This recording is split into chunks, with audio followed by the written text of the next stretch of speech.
Kemarin teman-teman juga banyak ngundang ada ibu siapa sih kemarin yang di wawancara itu, yang dia menjadi korban 65, terus masih ada.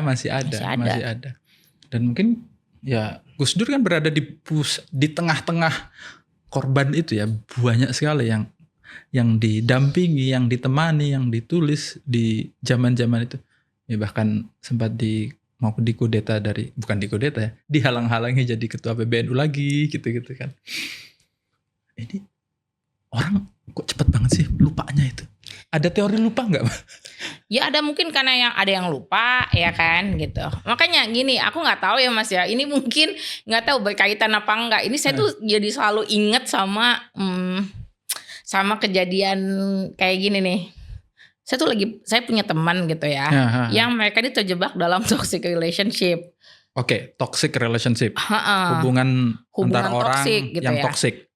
Ada yang KDRT, ada yang dia tidak KDRT, maksudnya dalam artian tidak fisikal, tapi ada kekerasan lainnya, ada kekerasan finansial dan ada kekerasan verbal.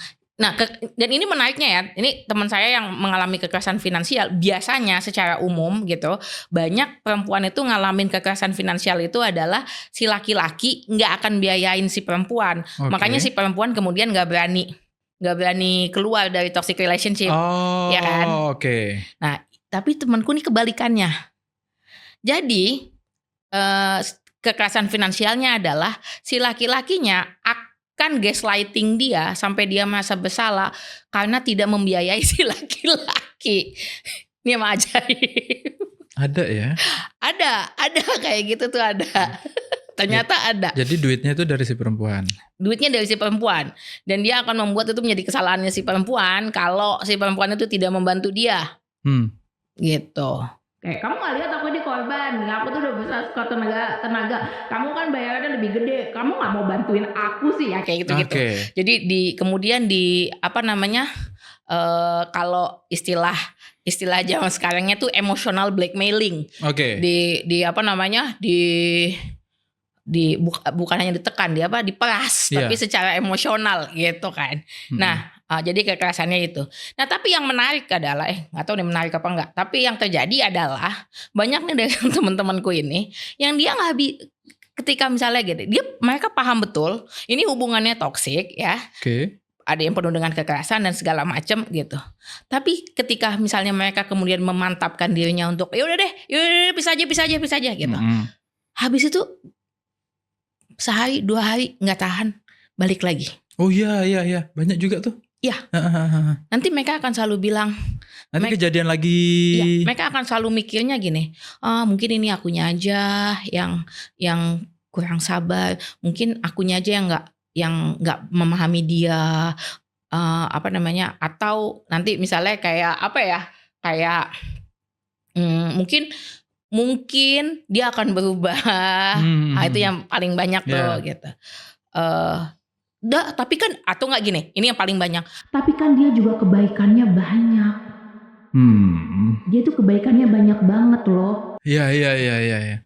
Dia tuh tulus kan sama aku, tapi dia sebenarnya juga mencintai aku loh.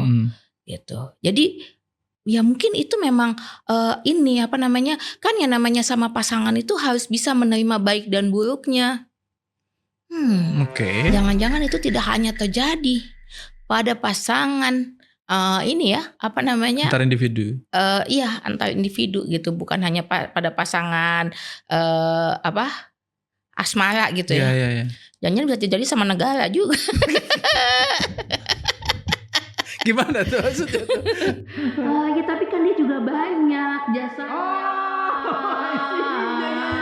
Dia kan bapak pembangunan, dia membangun banyak. Fadlizon yang kok kayak inget siapa ya? Aku inget Fadlizon.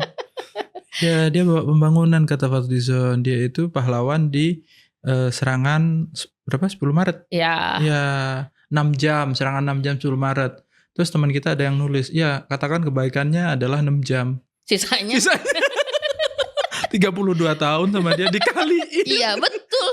Betul, tapi itu betul. Yeah. Ini mirip sih. Ya. Relationnya. Iya kan. Yeah. Tapi maksudnya, ya tadi mungkin itu menjawab pertanyaan kenapa orang suka lupa? Kenapa? Apakah suka lupa? Ya kadang-kadang gitu. Kadang-kadang ketika kalau bahasa Jawanya kayak namanya kapok lombok itu loh. Oh iya, kapok pedes terus tapi diulangi. Iya, tapi besok nyari lagi gitu kan. Ya kayak gitu. Yeah.